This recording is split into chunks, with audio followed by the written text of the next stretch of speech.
everyone, welcome to the Mufasa book readings. Yes, you heard correct. The book readings are back, and we are reading from Simon Sinek's book titled Start With Why.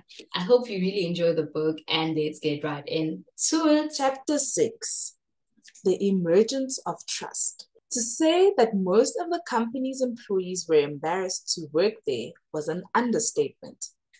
It was no secret that the employees felt mistreated. And if a company mistreats their people, just watch how the employees treat their customers. Mud rolls down a hill, and if you're the one standing at the bottom, you get hit with the full brunt. In a company, that's usually the customer. Throughout the 1980s, this was life at Continental Airlines, the worst airline in the industry. I could see Continental's biggest problem the second I walked in the door in February of 1994. Gordon Bethune wrote in From Worst to First, the chief executive's first-hand account of Continental's turnaround. It was a crummy place to work. Employees were surly to customers, surly to each other, and ashamed of their company. And you can't have a good product without people who like coming to work. It just can't be done, he recounts.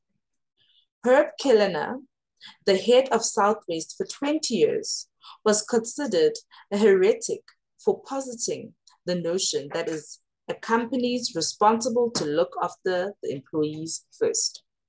Happy employees ensure happy customers, he said.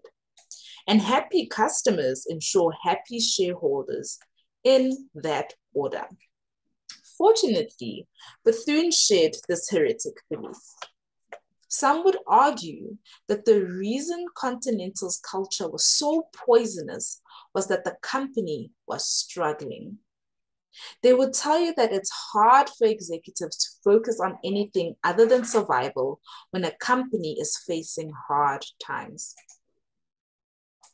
Once we get profitable again, the logic went, then we will take a look at everything else. And without a doubt, throughout the 1980s and early 1990s, Continental struggled. The company filed for Chapter 11 bankruptcy protection twice in 8 years, once in 1983 and again in 1991, and managed to go through 10 CEOs in a decade. In 1994, the year Bethune took over as the newest CEO, the company had lost $600 million and ranked last in every measurable performance category. But at all, that didn't last long once Bethune arrived. The very next year, Continental made $250 million and was soon ranked as one of the best companies to work for in America. And while Bethune made significant changes to improve the operations, the greatest gains were in a performance category that is nearly impossible to measure: trust. Trust does not emerge simply because a seller makes a rational case why the customer should buy a product or service, or because an executive promises change. Trust is not a checklist. Fulfilling all your responsibilities does not create trust. Trust is a feeling, not a rational experience. We trust some people and companies even when things go wrong. And we don't trust others even though everything might have gone exactly as it should have. A complete checklist does not guarantee trust. Trust begins to emerge when we have a sense that another person or organization is driven by things other than their own self-gain. With trust comes a sense of value, real value, not just value equated with money. Value, by definition, is the transference of trust. You can't convince someone you have value, just as you can't convince someone to trust you. You have to earn trust by communicating and demonstrating that you share the same values and beliefs. You have to talk about why and prove it with what you do.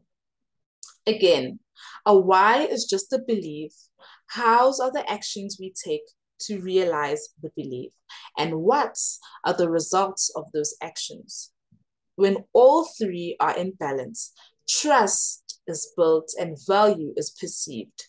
This is what Bethune was able to do.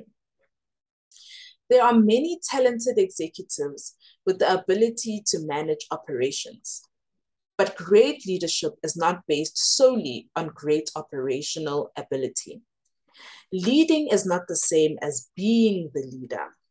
Being the leader means you hold the highest rank, either by earning it, good fortune, or navigating internal politics. Leading, however, means that others willingly follow you, not because they have to, not because they are paid to, but because they want to. Frank Lorenzo, CEO before Bethune, may have been the leader of Continental, but Gordon Bethune knew how to lead the company. Those who lead are able to do so because those who follow trust the decision made at the top have the best interest of the group at heart. In turn, those who trust work hard because they feel they are working for something bigger than themselves. Thank you so much for joining today's book reading. I hope you don't forget to like, comment, share to your family and friends, and be part of our beautiful community. Thanks for watching. Bye.